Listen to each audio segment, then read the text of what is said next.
बिस्मिल्लाहिर्रहमानिर्रहीम। अस्सलाम वालेकुम। आज हम बात करेंगे आर्टिकल 25A के हवाले से।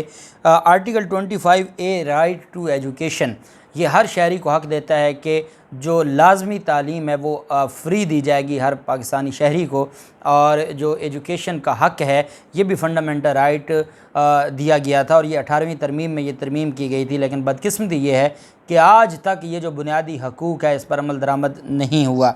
जब हम राइट टू एजुकेशन की बात करते हैं और हमारे सामने अगर हम सिर्फ 4 सूबों की बात करें, पंजाब में जो हालात हैं वो उनकी सरकारी स्कूलों की ये हालत है कि कोई भी जो थोड़ी बहुत सकत रखता है वो कभी भी अपने बच्चों को सरकारी स्कूलों में दाखिल नहीं करवाएगा। सरकारी स्कूलों में जो टीचर्स हैं वहाँ पर अब तो पिछला कुछ अरसा में जो एजुकेटर्स भर्ती किए गए थे और मास्टर्स लेवल के लोगों को भर्ती किया गया था।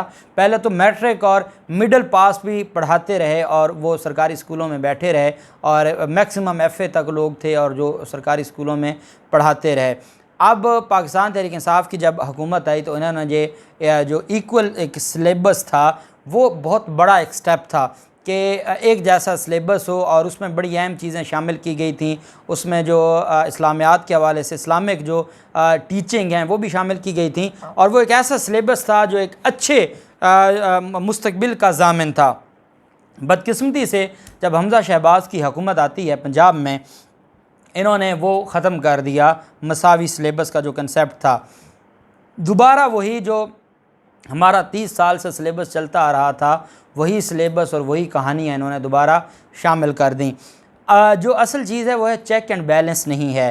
जो टीचर्स हैं या स्कूल्स हैं, सरकारी स्कूल हैं, वहाँ चेक एंड बैलेंस नहीं है। कोई 1 माह बाद 2 माह बाद अफसरान जाते हैं, वो विज़िट करते हैं और पहले पता होता है कि अफसर आ रहे हैं, उस दिन टीचर्स भी मौजूद होते हैं। वहाँ पर जो बच्चे हैं उनकी इखलाकी तरबियत पर काम नहीं हो रहा, उनकी माशरती तरबियत पर काम नहीं हो रहा, जदीद अलूम जो रिक्वायरमेंट है वो पूरी नहीं हो रही। लेकिन आईन पाकिस्तान ये कहता है कि हर शहरी का बुनियादी हक़ है कि उसको एजुकेशन दी जाएगी। सिंध की जब हम बात करते हैं, सिंध बलूचिस्तान के तो हालात ही निराले हैं।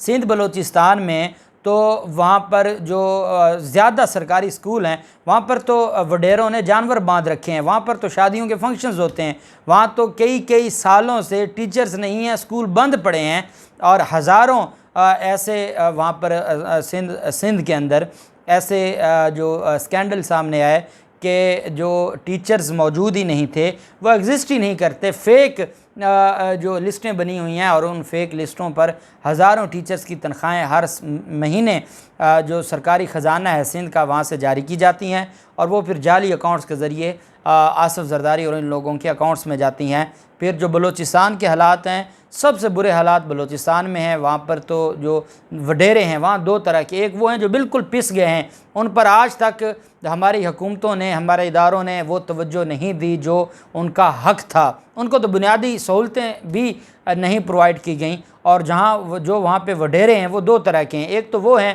जो अमेरिका से और भारत से और मुख्तलिफ़ दुश्मन ममालिक से पैसे लेकर पाकिस्तान के ख़िलाफ़ कंपेन कर रहे हैं। उनके अपने बच्चे सारे, कोई अमेरिका में पढ़ रहा है, कोई कनाडा में पढ़ रहा है, लेकिन वो हकूक़ की बात करते हैं गरीब बलूचिस्तान के लोगों की। दूसरा तबका है वो पाकिस्तान में हुक्मरान है, बलूचिस्तान में हुक्मरान है, या वो ब्यूरोक्रेसी में है जो बलूचिस्तान के लोग हैं, या वो बड़े बड़े ओहदों पर बैठे हैं। ये वो तबका है जो सिर्फ़ अपना सोच रहा है। मैं देखता हूँ कि जब वडेरों के बच्चे पंजाब की यूनिवर्सिटीज़ में पढ़ते हैं और वो वहाँ बैठकर गरीबों की बात करते हैं, ये भी हकीकत है कि यहाँ तक जो वहाँ वो पहुँचे हैं और जो हालात हैं, अगर क्योंकि वो अच्छे वडेरों के बच्चे थे, अगर हालात इतने अच्छे होते और उनके बड़ों ने बलूचिस्तान में भी एजुकेशन के हालात बेहतर किए होते, ये तो पैसे वाले थे, ये तो आ गए, पंजाब में आ गए, मुख्तलिफ़ शहरों में आ गए, ये पढ़ रहे हैं, लेकिन इन्होंने वहाँ के गरीबों के लिए कोई सहूलियात फ़राहम नहीं की। ये कभी हमारे जो साबिक़ फ़ौजी आमिर थे उनकी खुशामद करके वहाँ पर अपने मफादात उठाते रहे, और कभी जो सरकारी, अब आप देख लें वहाँ पर जो हुकूमतें बनती हैं कठपुतली हुकूमतें होती हैं, उनकी कोई हैसियत नहीं होती। और वो वडेरे हैं वो कोई आम लोग नहीं हैं, वो वडेरे हैं और बहुत बड़ी वहाँ पर वो अपनी फॉलोइंग रखते हैं और वो अपने अपने मकासद के लिए इस्तेमाल करते हैं। सिर्फ वहाँ पर पिस गया है तो गरीब पिस गया, जिसको राइट टू एजुकेशन आर्टिकल जो 25A है उसका हक़ नहीं मिलता। खैबर पख्तूनख्वा में तो आप जानते हैं एजुकेशन के हालात काफ़ी हद तक बेहतर ज़रूर हुए हैं, लेकिन अभी तक वहाँ पर वो स्कूल हैं जब ज़लज़ला आया था और स्कूल तबाह हुए थे, आज तक वो नहीं, उनकी नहीं तामीर हो सकी। और वहाँ पर जो फिर फाटा के इलाके हैं, वहाँ पर एजुकेशन के जो मामलात हैं, जब फाटा ज़म हो गया आर्टिकल 25A उन लोगों पर भी इम्प्लीमेंट होता है और उनका भी हक़ बनता है। लेकिन बदकिस्मती ये है कि वहाँ पर हमें कोई अच्छे इदारे नहीं मिलते जो बैकवर्ड वहाँ पर इलाके हैं। तो आर्टिकल 25A कहता है right to education the state shall, जहाँ मैंने आपको बताया था कि वर्ड शैल आ जाए वहाँ ज़िम्मेदारी बन जाती है रियासत की कि वो उनको, और ये लाज़िम व मलज़ूम है हर हाल में इसके ऊपर अमल दरामद करना है। The state shall provide free and compulsory education to all children of the age of 5 to 16 years in such manner as may be determined by law।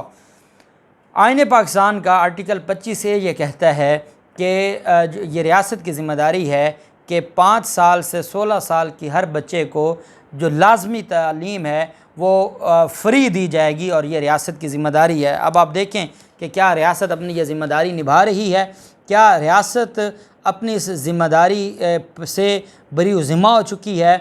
क्योंकि हम देखते हैं कि जो रेशो है हमारे यहाँ, जो 5 से 16 साल के बच्चे हैं, आप बड़े शहरों को छोड़ दें, बाकी छोटे शहरों की जब बात की जाती है, बैकवर्ड इलाकों की बात की जाती है, वहाँ पर तो बहुत थोड़ा रेशो है जो बच्चे स्कूल जाते हैं। तो वो 5 से 16 साल के जो बच्चे हैं, जब आईन पाकिस्तान ये कहता है कि ये रियासत की ज़िम्मेदारी है और रियासत ने हर हाल में उनको फ्री एजुकेशन देनी है, रियासत ने हर हाल में उनको कंपलसरी एजुकेशन देनी है, तो क्या जो आज मज़दूरी कर रहे हैं, भट्टों पर काम करते हैं, जो फोर्स लेबर है उस पर काम कर रहे हैं, उन बच्चों को भी रियासत ने उनके लिए भी कुछ नहीं किया। उनको अगर ना सिर्फ बच्चे स्कूल पढ़ते बल्कि उनको वज़ाइफ दिए जाते और उनकी फैमिलीज़ बच्चों को स्कूल से निकालने की बजाय वो बच्चों को स्कूल भी पढ़ाते और उनको पता होता कि वजीफ़ा मिलेगा जिसकी वजह से उनको मज़दूरी पे नहीं लगाना पड़ेगा, तो ये मामलात बेहतर हो सकते थे। आप यही अंदाज़ा लगा लें कि हमारी प्रायोरिटीज़ क्या हैं। हमारे मुल्क का जो एजुकेशन और सेहत का बजट है वही देखकर पता चल जाता है कि हमारी रियासत ने जो आर्टिकल 25A में वादा किया है फ्री एंड कंपलसरी एजुकेशन हर शहरी को जो 5 से 16 साल का बच्चा है उसको दी जाएगी, वो उस पर अमल दरामद नहीं कर रहा। बुरी तरह नाकाम हो गई है हमारी रियासत। आर्टिकल 25A का जो फंडामेंटल राइट था हर पाकिस्तानी शहरी को देने का और हर पाकिस्तानी शहरी के बच्चे को देने का, उससे फिर चुकी है या नाकाम हो चुकी है हमारी जो मौजूदा हुकूमत है या जो हुकूमतें माजी में आती रही हैं पाकिस्तान में। और आर्टिकल 25A का जनाजा निकाल दिया गया है। उन लोगों को हकूक़ नहीं मिले, उनका जो हक़ था वो उनको नहीं मिला, फ्री एंड कंपलसरी जो एजुकेशन का था। अब देखते हैं कि कब पाकिस्तान में हम ये जो ख्वाब देखते हैं कि एजुकेशन फ्री होगी, हर शहरी को पढ़ाया जाएगा, बच्चों के एजुकेशन पर ख़ास तवज्जो दी जाएगी, कब ये हमारा ख्वाब पूरा होगा। अल्लाह पाक पाकिस्तान का हामी और नासिर हो। बहुत शुक्रिया। अल्लाह हाफ़िज़। पाकिस्तान ज़िंदाबाद।